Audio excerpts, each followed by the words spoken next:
सवितर दुरितानि परासुव यदभद्रम तन्नया शुभो। शांति शांति शांति ओम। कल्याणी भवतारिणी कलिकलुष विभंजनी विविध रूपों में इस संपूर्ण ब्रह्मांड में संव्याप्त इच्छा क्रिया ज्ञान शक्ति के रूप में वही एक आधार भूता नियामिका पराम्बिका और उसी का रूप भवतारिणी कल्याणी पराम्बा मां बाल सुंदरी के पावन सानिध्य में इस दिव्य मनोरम रमणीक वन उपवन के मध्य इस आध्यात्मिक महोत्सव के सृजन के मूल में श्री पंचदशनाम जूना अखाड़ा के यति समूह और उसी व्यवस्था में यहाँ नियुक्त आदरणीय मोहन भारती जी द्वारा रचित आयोजित सृजित इस दिव्य उत्सव में आप सभी की उपस्थिति और विशेषकर पूज्य संतों का यहाँ एक अलौकिक समूह भारत के कोटि कोटि आस्तिक जनों को नित्य प्रेरित करने वाले यति सन्यासियों के समूह के अधिपति विशेषकर गिरिकंदरा में पत्रिकाओं में वन प्रांतर गांव नगरों में श्री पंचदशनाम जीवना अखाड़ा के अनेक सन्यासियों के समूह के निर्देशक आदरणीय पूज्य स्वामी हरिगिरि जी महाराज, मेरे वाम पास में बैठे सिद्ध सत्पुरुष वंदनीय महामंडलेश्वर स्वामी कपिलपुरी जी महाराज, अत्यंत सौम्य विनम्र आदरणीय महामंडलेश्वर योगेश्वर यति जी और श्री पंचदशनाम जूना अखाड़ा की व्यवस्थाओं में भिन्न भिन्न व्यवस्थाओं का संचालन करने वाले अधिपति गण, अनेक सब मान्य महंत श्री महंत गण, उनमें अत्यंत वरिष्ठतम आदरणीय सभापति जी उमाशंकर भारती जी सहित आप सब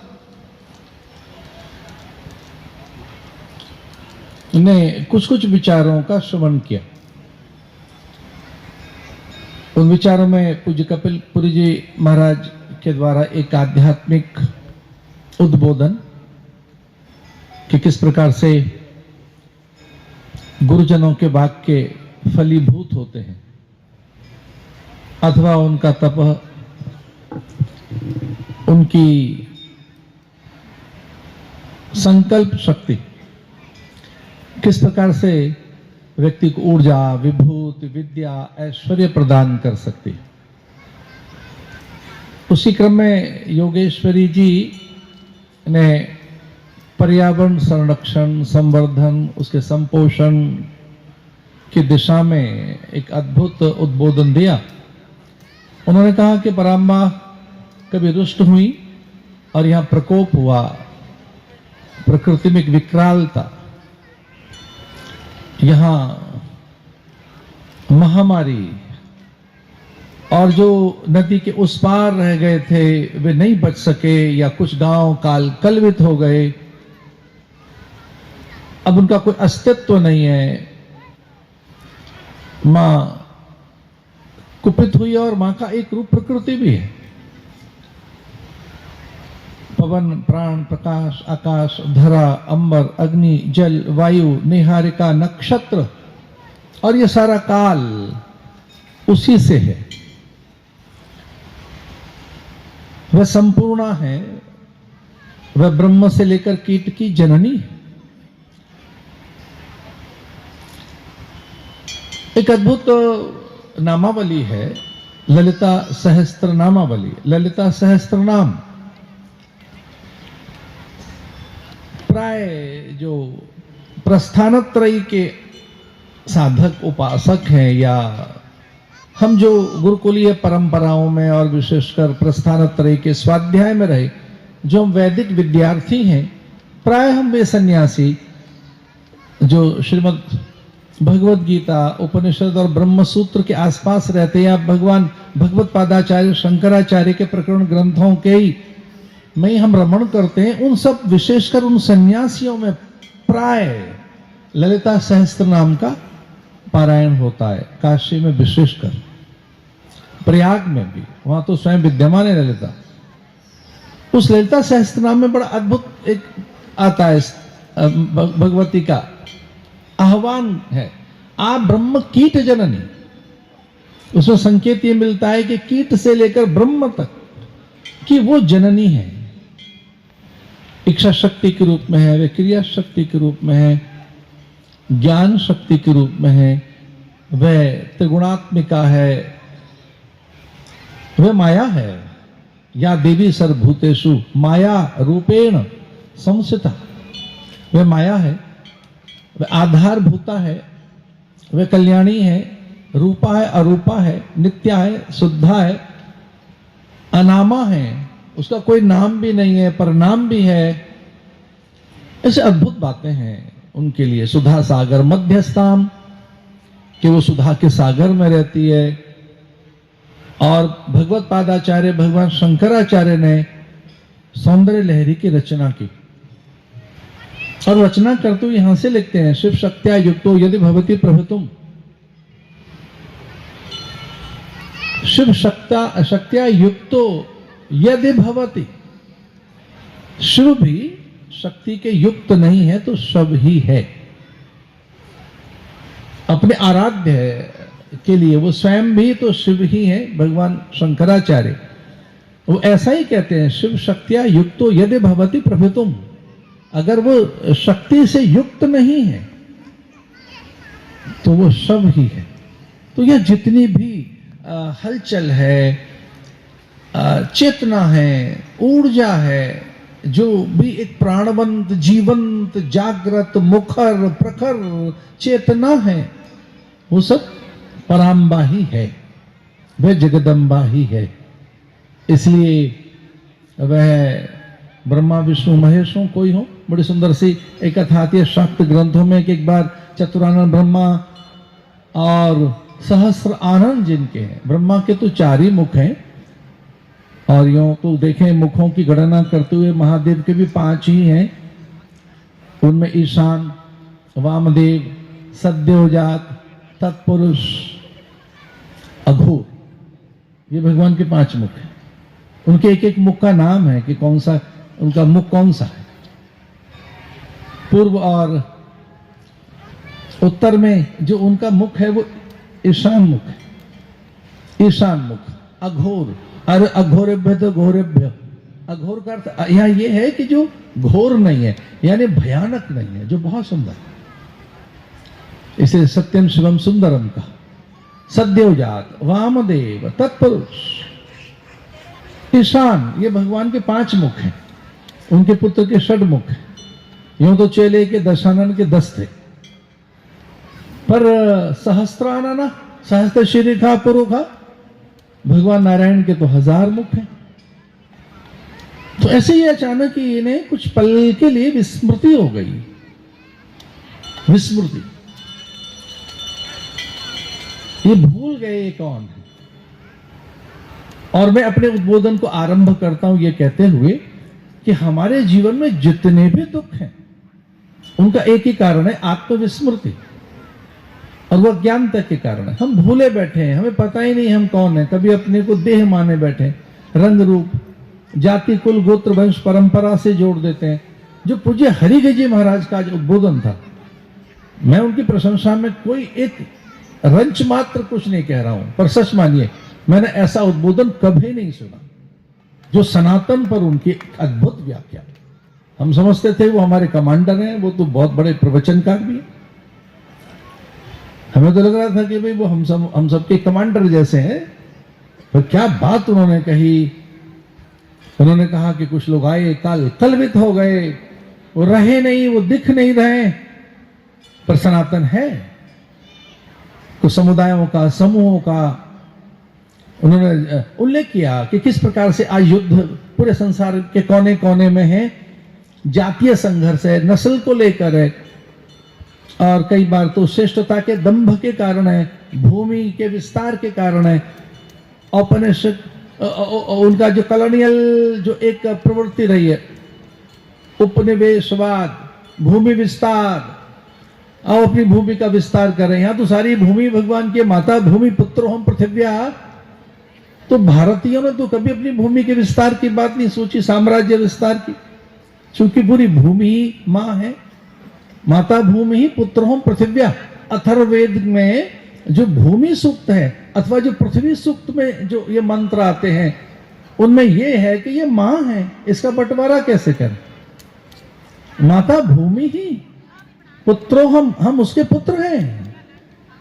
इसे पौराणिक जो हमारे मंत्र उनमें यही तो आता है, समुद्र वसन है देवी, पर्वत स्तन मंडल है। पूज्य स्वामी हरिगिरि जी महाराज बड़ी सुंदर बात कह रहे थे, मैं उधर ही लेके जा रहा हूं।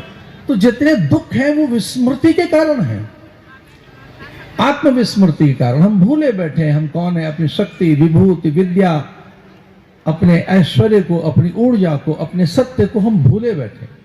इसलिए तो नाना प्रकार के भेद हैं, आज संघर्ष है। वो सनातन की ओर इधर लेकर जा रहे थे कि वो भूले बैठे, इसलिए लड़ रहे हैं, झगड़ रहे हैं। और फिर उन्होंने ये भी कहा कि जो भी हो हमारे परिवार के ही तो हिस्से हैं, उन्हें सुध आए, आपस में प्रेम है, सद्भाव की उन्होंने बात की। और उन्होंने माँ बाल सुंदरी से ये प्रार्थना की कि वो सब मनुष्य उतने कष्ट में अज्ञान के ही तो कारण है। आइए मैं एक छोटी सी कथा सुनाता हूं। ये तीनों देवता भूल गए कि ये कौन है।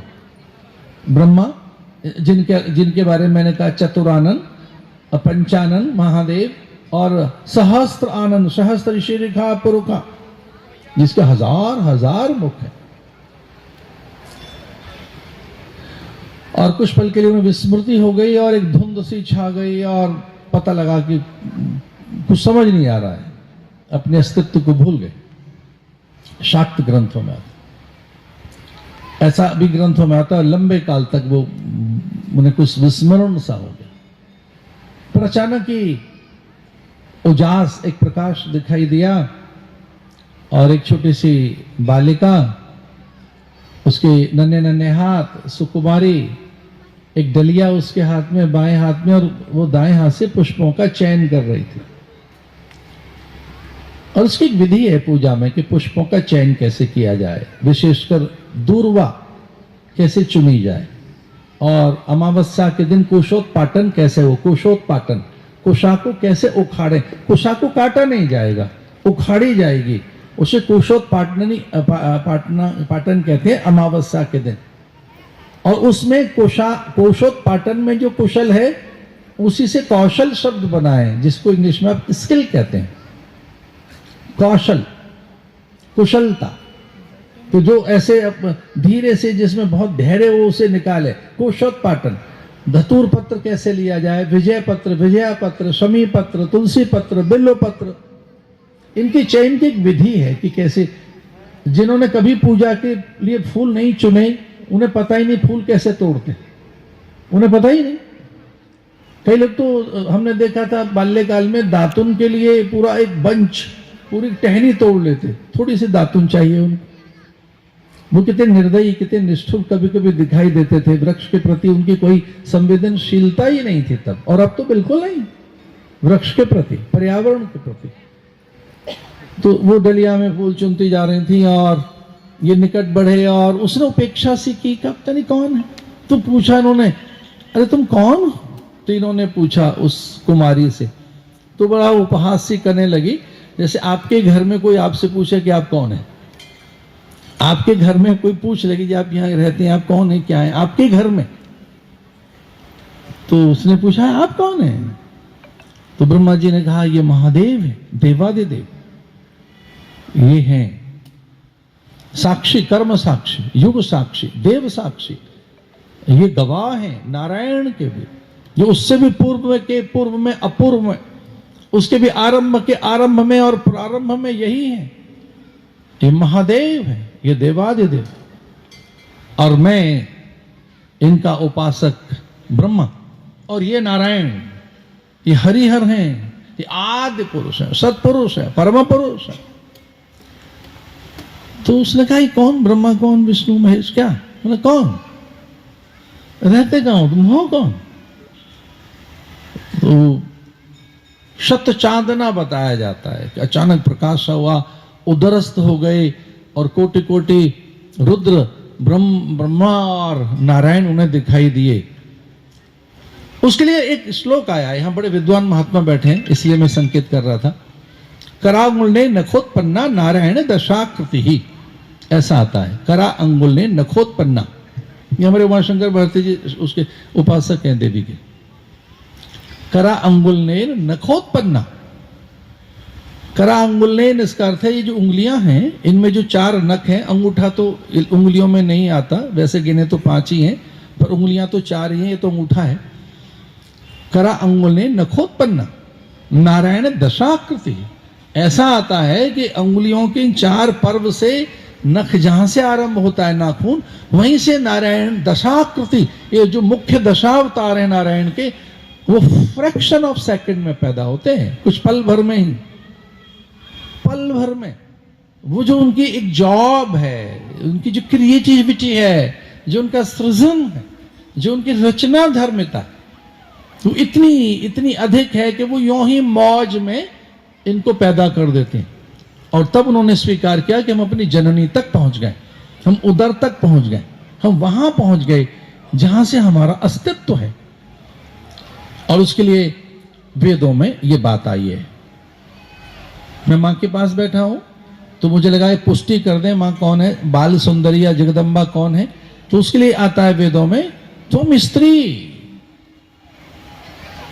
पुमाना से तुम कुमार, उतवा कुमारी, ये वेद मंत्र है। इसे वेदों ने कहा कि अरे जान लो कि वो कौन है, वो कौन है, सबसे पहले कौन है। तो वेद कहते हैं तुम स्त्री, वो पहले स्त्री, तुम पुमानास, हाँ वो पुरुष भी है, तुम कुमार, वो कभी कुमार जैसा लगता है, उतवा कुमारी, कभी कुमारी जैसा लगता है, पर तुम स्त्री, वो स्त्री ही है, उसी से सब पैदा होता है प्रकृति। देखो जितनी भी धरती पर भाषाएं हैं, क्षमा कीजिए, वो पुरुष की नहीं है। कोई फादर लैंग्वेज कभी नहीं होती, वो मदर लैंग्वेज होती है, कहीं की भी, वो स्पेनिश, वो स्पेन की हो, डच हो, या वो जर्मन्स हो, या वो ब्रिटिशर्स हो, स्कॉटिश हो, आयरिश हो, या वो किसी भी देश की भाषा। किसी भी देश की कोई भाषा जब व्यक्ति बोल रहा है तो अपनी मां की भाषा बोल रहा है, मातृभाषा। भाषा हमने किससे सीखी, तुम वैखरी। तो जो भाषा देती है वो मां, जो विचार देती है, जो शब्द देती है, जो संस्कार देती है, जो आचार विचार सिखाती है। आचारो प्रथमो धर्म, तो पहली धर्मगुरु कौन है, पहला आचार्य कौन है, इस धरती का प्रथम आचार्य कौन है, मां। मां आचार सिखाती है, कौन सा, शिष्टाचार, लोकाचार, कुलाचार, सभ्याचार, शिष्टाचार, और उससे पहले शौचाचार, शौच का बोध, हाथ धो, ये ठीक नहीं है, ये ठीक नहीं है, ये ठीक है, उठो बिठो ऐसे। शौच का बोध कौन कराती, मां कराती, पिता नहीं कराता। पिता तो दूर हट जाता है, जरा साफ सुथरा करके लाओ इसे। श्रीमान जी तो एक तरफ हट जाते हैं कि जरा देख लेना, तो ठीक करके लाइए इसको। इसका अर्थ है शौच का ज्ञान किसने कराया, शुद्धि अशुद्धि का बोध कौन कराती है, शिष्टाचार, कुलाचार, लोकाचार, सभ्याचार। एक और बात कह रहा हूं, पिता का भी ज्ञान मां ही कराती है कि तेरा बाप है ये तेरे परिजन पुरजन बंधु बांधव है। हमें तो हमारे बाप से परिचय हमारी मां ने कराया, 9 महीने तक वो उसी के संग तो थे हम। पिता तो अपने पुंसत्व को मां के गर्भ में स्थापित करके पृथक हो जाता है, पर वो जो 9-10 मास तक किस पिंड से जुड़ा रहता है बालक, तो भाषा सीखता है। एक बड़े आनंद की बात बता रहा हूं, न केवल मनुष्य, जितने भी जीव जंतु हैं धरती के, वो जो भाषा बोलते हैं अपनी माँ से सीखते हैं। उस चिंगाड़ ना हो, दहाड़ ना हो, हाँक ना हो, रैंक ना हो, मिमियाना हो। अलग अलग स्वान में आता है, बकरी में आ रही है, गर्दभ रैंक रहा है, सिंह दहाड़ रहा है, हाथी चिंगाड़ रहा है, घोड़े हिन हिन आ रहे हैं, और ये बालक बच्चा माँ, ये सबसे पहले माँ को ही पुकारता है, माँ माँ को, माँ से। और बल्कि ये भी गाय का बच्चा भी, भाषा जिससे हमने सीखी वो माँ है। तो मैं निवेदन कर रहा था कि विस्मृति जब आती है जीवन में तो वो स्मृति बनकर आती है, चेतना बनकर आती है, शक्ति विभूति बनकर आती है, वो विद्या और वैखरी बनकर आती है। वैखरी जो प्रकट हो रहा है तो शक्ति के रूप में, विभूति विद्या के रूप में है। और तो और जो महादेव हैं जैसे भगवान नारायण, तो उनसे भी अधिक सामर्थ्यवान लक्ष्मी है, या बहुत अधिक जो बलवान है महादेव, उनकी भी आधारभूता शक्ति पार्वती, या वो शिवानी भवानी गौरांगी हैं, अथवा तो ब्रह्मा सृजन के देव हैं। पर बुद्धि विवेक कौन देता है? वो है सरस्वती। हम मां पराम्बा के पास आए हैं। यहाँ सनातन जगत की बात कही गई पूज्य हरिगिरि जी महाराज के द्वारा। उन्होंने कहा सनातन है, वो कभी मिटता नहीं, वो शाश्वत है, नित्य है, समीचीन है। यहाँ कुछ अच्छे अच्छे पत्रकार लोग खड़े हैं, और हमारे भैया तिवारी जी भी जो प्रयाग से आए हैं, आदरणीय हमारे केपी सिंह जी। तो मैं उनके लिए भी एक बात ये कहना चाह रहा था, उसको उन पे थोड़ा उनका मुझे ध्यान चाहिए कि देखिए, व्यक्ति का व्यक्तित्व तो उसके अभिव्यक्ति से ही तो पता लगता है। अब है क्या आपका संपूर्ण व्यक्तित्व, आपके संस्कार विचार, आपकी विद्या, आपका चिंतन अध्ययन, आपके पूर्वज भी आपसे ही तो परिचय पाते हैं। किससे? आपकी वाणी से। कई बार तो जब व्यक्ति बोल रहा होता है तभी तो पता लगता है कि कितना अध्ययनशील है, कितना चिंतनशील है, ये कितना पठित है, इसके पास संस्कार विचार कहां से है। मैं कहीं से भी कुछ भी कह रहा हूं, सच मानिए कि जूना खाड़ा दिख ही जाता है मुझ में कि स्वामी जी जूना खाड़ा से है। वो कहीं ना कहीं से बात दत्त की आएगी, वो कहीं ना कहीं से मेरे योगी यति और सन्यासियों का मैं उल्लेख करूंगा ही। और कितने बार भी विदेश के मेरे जो वक्तव्य हैं उनमें कई बार धमक धमक कर मेरे नागा आते हैं। नागाओं के द्वारा किए गए स्नान, उनके द्वारा वो सन्यास की गौरव गाथाएं, तो पता लग जाता है व्यक्तित्व से। लेकिन व्यक्तित्व से नहीं पता लगता है, अभिव्यक्ति से पता लगता है। हम में सनातन ध्वनित होता रहा है, हम सत्य के उपासक हैं। या तो धर्मस्ततो जय, हमने यही तो सीखा है कि जय धर्म की होगी, सत्यमेव जयते, सत्य की जय होगी। तो पूज्य हरिगिरि जी महाराज ने जो बात कही कि सनातन है, वो मिटेगा नहीं कभी। और जो मिटते हुए से दिखाई दे रहे वो आज पैदा हुए हैं, उनका अस्तित्व तो पैदा किया गया है। हम जन्म से ही सनातनी हैं। हमारा कोई संस्कार न भी हो तो भी हम सनातनी हैं, हम आर्य हैं। दूसरा उन्होंने प्रकृति का संदेश दिया, योगेश्वरी जी ने भी प्रकृति का संदेश दिया। मैं फिर आपसे निवेदन कर दूं कि मुझे तो लगता है पेड़ पहले है, परमात्मा बाद में। ब्रह्मा से पहले कमल पत्र है, तभी तो ब्रह्मा पैदा हुए। पटस्स पत्रे पुटेशयानम बालम मुकुंदम सिरसा नमामि।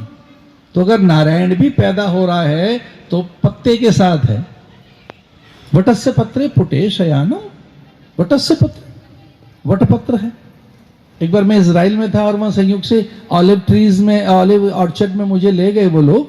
ऑलिव माने ये जैतून का तेल भी बनता है, और वो ऑलिव ऑयल ही लेते हैं, जैतून का तेल पर ही निर्भर है प्राय वहां के लोग। कोकोनट तो वहां होता नहीं, ये भी नहीं होता, मस्टर्ड ऑयल ये सब होता है, सरसों का तेल आदि। हमारे यहाँ तो क्या क्या नहीं होता। तो मुझसे कोई वो विनोद में कह रहे थे, उनका आशय ये बिल्कुल नहीं था कि वो मुझसे विनोद में कह रहे थे कि हमारा सबसे पुराना फल जैतून है, सबसे पुराना ये फ्रूट जो है ऑलिव है।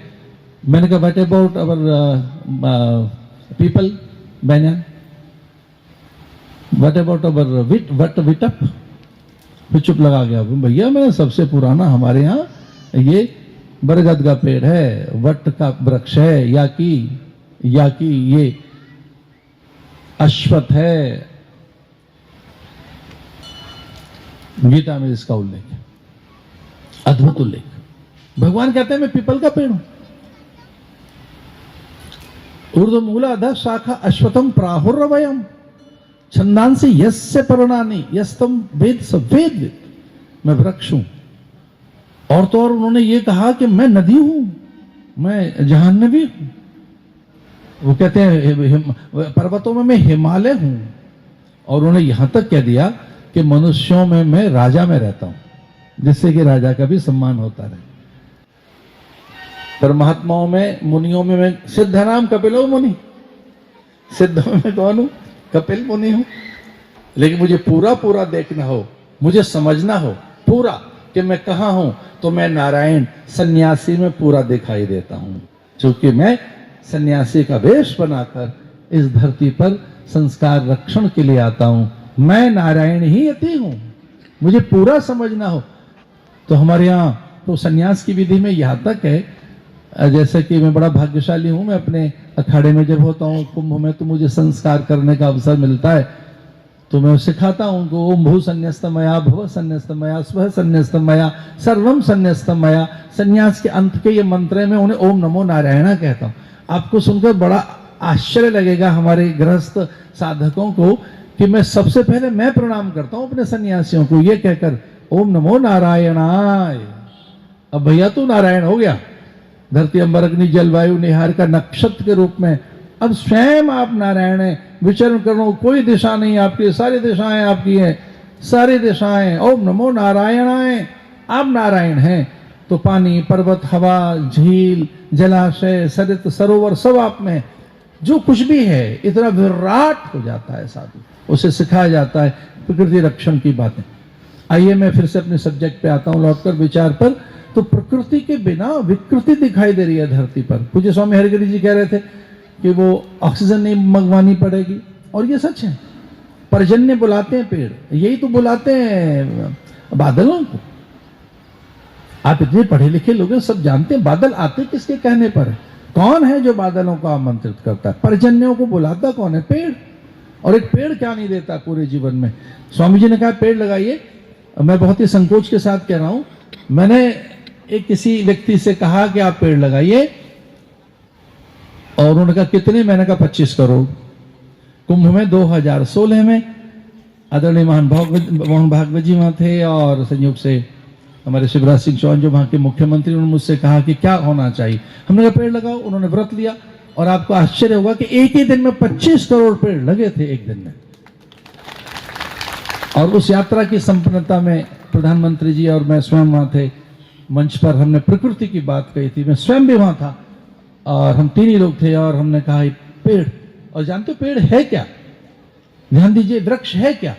बिना वृक्ष के हमारा कोई सारोकार नहीं है। बिना वृक्ष के गोंद, छाल, छाया, वलकल, हरितिमा, गंध, सुगंध, मकरंद, सूखी लकड़ियां, जैसे हम समिधा कहते हैं।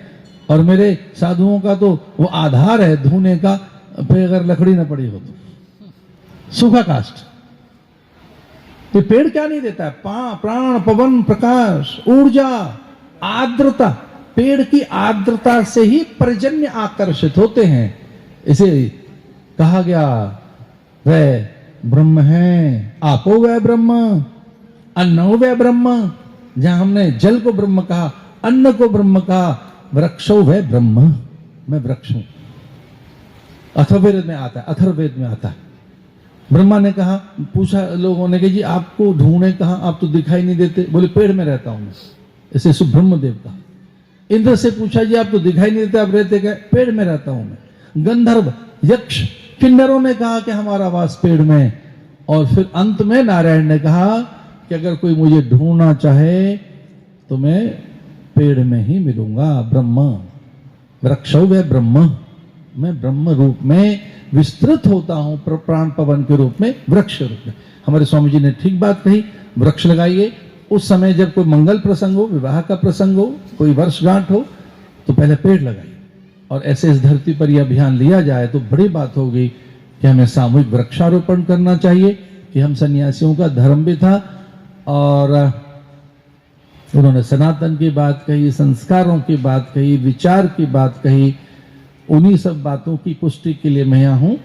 जब मुझे पता लगा कि कोई माँ बाल सुंदरी जी की कृपा और उनके अनुग्रह से कोटि कोटि भक्तों के कष्ट दूर हो रहे हैं, यहाँ कोई आध्यात्मिक अनुष्ठान होगा, पूज्य स्वामी हरिगिरी जी महाराज का भी एक फोन था, और महेशपुरी जी महाराज, हमारे मोहन भारती जी महाराज ने कहा कि मैं अपनी यात्राओं में इस तिथि को कोई एक नोट करके रखूं, ये 4 नवंबर। तो उस तरह से मैंने अपने प्रवास तय किए, और मैं हर्षित हूँ यहाँ पूज्य संतों की उपस्थिति देखकर, क्योंकि मेरा तो अखाड़े के बड़े सब संतों से एक साथ कभी मिलना होता नहीं, और कभी कोई बड़ा आयोजन हो तभी सबके दर्शन हो पाते हैं। विशेषकर राजस्थान से, गुजरात से, हरियाणा से, भिन्न भिन्न प्रदेशों से चलकर आए हमारे प्राय सभी बड़े अधिकारी यहाँ उपस्थित हैं। ऐसा कभी कभी होता है जब पूरी ऑलमोस्ट पूरी कैबिनेट यहाँ है हमारी, ऑलमोस्ट के सारे तो यहाँ बैठे हैं, तो उस तरह की स्थितियाँ कभी कभी बनती हैं, और धैर्यपूर्वक आप सुनते रहे। मैं अंत में यही कहना चाहूँगा कि पराम्बा की उपासना से सब कुछ प्राप्त हो जाता है। यम यम चिंतेते कामम तम तम प्राप्नोति निश्चितम परमेश्वरे प्राप्स्यते भूतले पुमान। इस मंत्र को फिर से मैं दोहराता हूँ।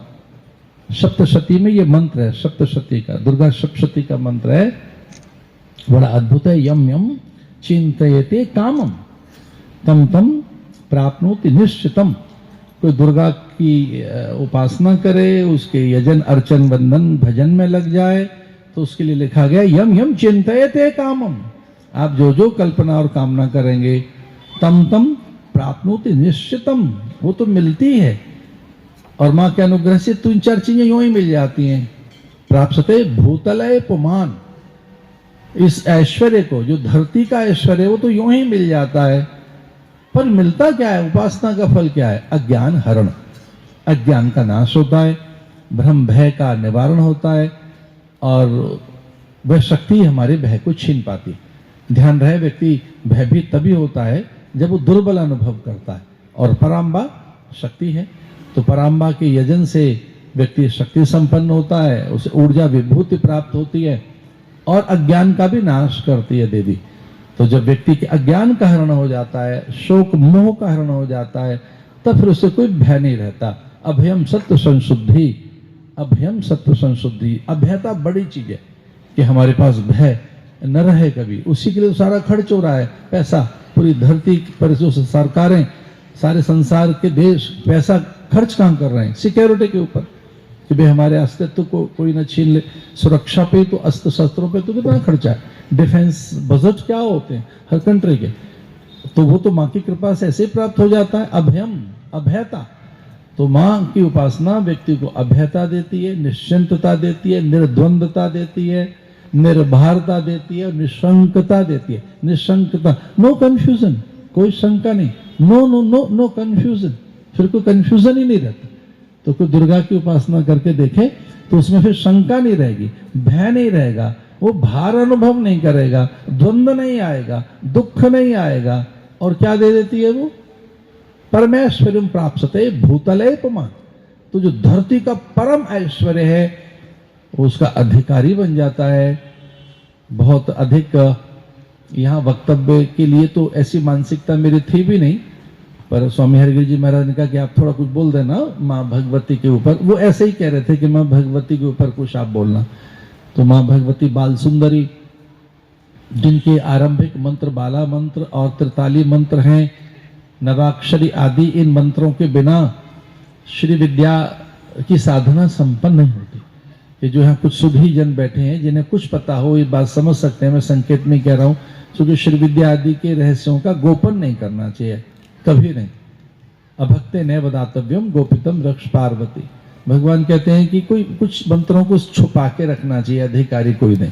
तो बाल सुंदरी जो आरंभिक मंत्र हैं हमारे विद्या के, उनमें बाल सुंदरी, बाला सुंदरी, बाला आदि के मंत्र ही आते हैं, और उन्हीं की फिर आराधना करके साधक बहुत आगे जाता है, जो सिद्ध हो जाता है या उसी का स्वरूप हो जाता है।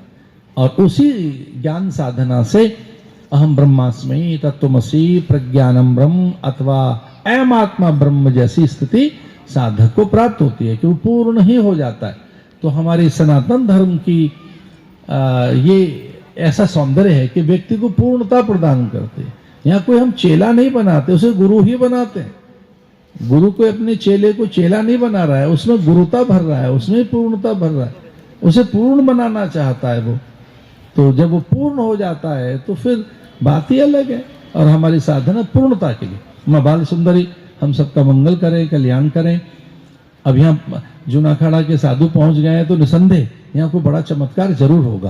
ये साधु जब यहाँ पहुंच जाए, हमारे हरिगिरी जी महाराज अगर पहुंच गए हैं तो ये जरूर कोई निर्माण होगा। वो निर्माण पुरुष हैं, विकास पुरुष हैं। वो यहाँ खाली ऐसे कुछ ना कुछ तो यहाँ जरूर कर देंगे, चमत्कार कर देंगे वो। बहुत बहुत शुभकामनाएं। पूज्य संत यहाँ आए, मैं सबका नाम नहीं ले पाया।